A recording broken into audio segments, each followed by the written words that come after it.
Well guys, welcome back to part, 67 in the, you said it, I see you there in the front raising your hand, already ready to interject with the tagline, because I know you know. All right, you're the straight A student, and go ahead and say it for the class. The skin is a window to what is going on internally. And because of that, people are often surprised to learn that dermatologists overlap and work with a lot of other types of doctors. Very commonly, we end up being in cahoots with those doctors that address all things autoimmune and joint related, aka a rheumatologist. And one condition where we often come together to help out is gout. So if you've ever dealt with gout, this is the video for you, or if you've heard about it, maybe someone in your family has gout, you need to watch this video, okay? Because having someone in your family with gout that is a blood relative, that means there's a greater chance that you might deal with gout in the future. What the heck is gout anyways? Sounds like one of those ancient things that you only hear about when you go to the art museum or when you are, I don't know, reading some classic work of literature.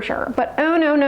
Gout is alive and well. What is gout? Gout is a problem where you have too much uric acid, and the uric acid gets so high that it forms monosodium urate crystals that deposit in your joints, in your subcutaneous tissues, and also your kidneys, okay? And that deposition occurs in different attacks. Because gouty crystals deposit in your kidneys, it can really wreck your kidneys, cause kidney failure. Not a good thing. And can lead to the formation of these lumps and bumps in your skin. Why does it attack your kidneys? Well, for healthy people, normally we excrete uric acid through our kidneys, okay, into our urine. Boom, that's that. But when you have too much, those crystals form and they deposit in the kidneys as well as the joints and cause damage. Why might your uric acid be so high? Well, like most things that cause issue in our lives, always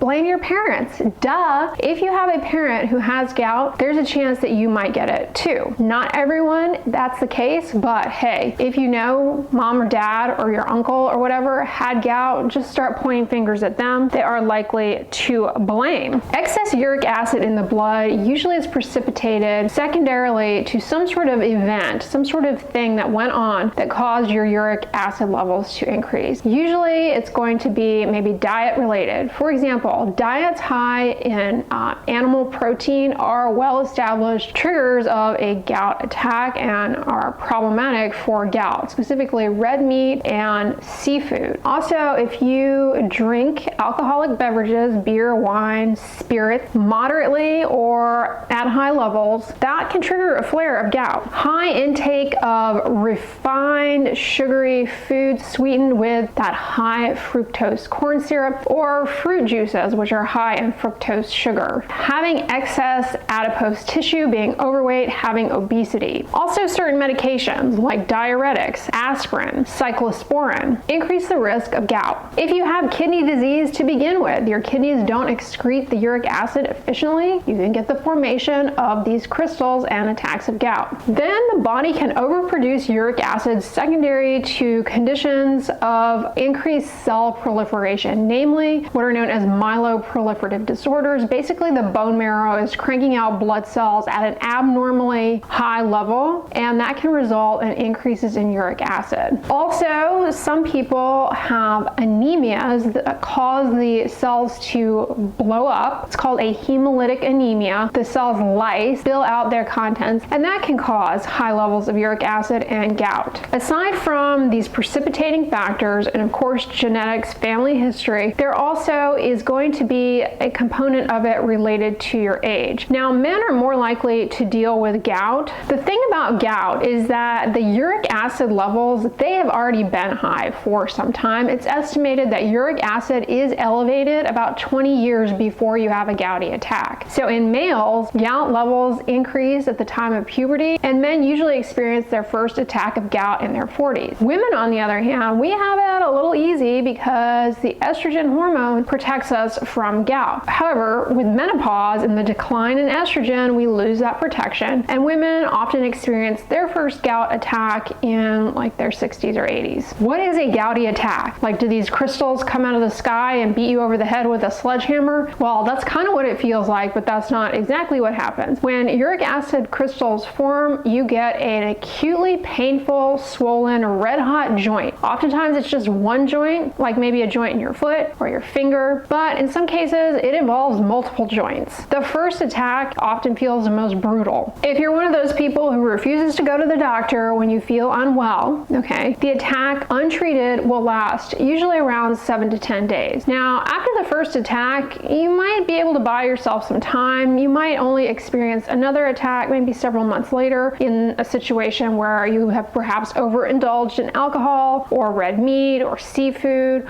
or maybe you've gotten dehydrated, you took a medication, some sort of inciting event. But if you continue to not go to the doctor, go untreated, you will have more frequent attacks of the gout, and it can really be debilitating. And again, those uric acid crystals can deposit in your kidneys and destroy them. Untreated gout attacks will become more frequent over time. They will last a longer amount of time, and more joints will be involved. So all this talk about joints, obviously that involves the joint doctors, the rheumatologist, but guess who often might identify some gouty related skin issues? The skin doctors, your dermatologist. So monosodium urate crystals can also deposit in the skin, and you can get these nodules that deposit in the skin full of the crystals. These are known as gouty tophi. Often, like on the finger and the ear, are common sites, or can happen over the elbow joint as well. Gouty tophi may also pop up over the joints of the feet. These nodules are full of this white chalky material, and as the nodules enlarge, the chalky material can break through the skin and ooze. The spot is squeezed. You can extrude some of this material. It almost kind of looks a bit like dried toothpaste. Tophaceous gout over time will destroy the joints, kind of invades the tendons around the joints, and can be very destructive and lead to permanent disability. Frequent gouty attacks also can lead to the development of what is known as a paniculitis. Paniculitis is fancy medical speak for inflammation in the deep fat compartments. This results in the formation of these lumps, usually on the lower legs, that contain the monosodium urate crystals. Over time can break through the skin and ooze fluid that contains the crystals. Untreated gout is no joke. Not only is it painful, not only is it uncomfortable, but it is destructive. These tophi lead to skin problems of the affected area. They destroy the joints, and again, you can develop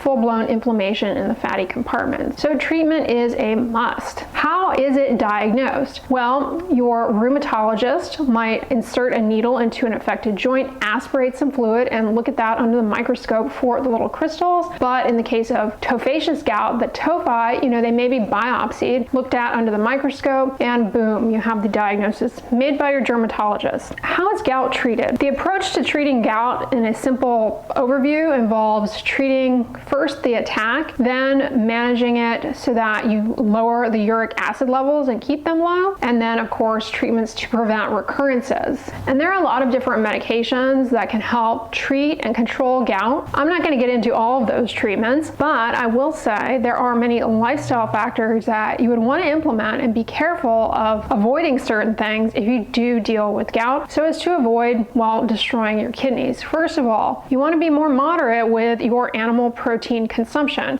Animal protein is a common trigger for gout, so back off on the red meat and the seafood. Also, organ meats in particular are very problematic for gout. I would just avoid organ meats altogether if I had gout. You also want to avoid sugar-sweetened sodas and juice, because that is a fructose load that will precipitate gout. Low to no alcoholic beverage consumption consumption. If I had gout, I would not drink any alcohol. The other foods you have to be careful of are different yeast extracts. Like if you consume nutritional yeast, if you have excess adipose tissue, you have obesity, weight management definitely can help lower uric acid levels and reduce recurrences. Now, if your gout is related to a medication that you might be taking, say for high blood pressure, a diuretic, you need to check in with your doctor and figure out if there's got to be another medication, another option out there, because that medication is just not worth the gouty attacks, because again, they can do a number on your kidneys, which you only have two, and you don't want to destroy them, because that's no good. Along those lines, be really careful of your hydration status. Try and make sure that you take measures to stay hydrated. For example, if you get sick, you get a flu, you get a illness, gastrointestinal illness,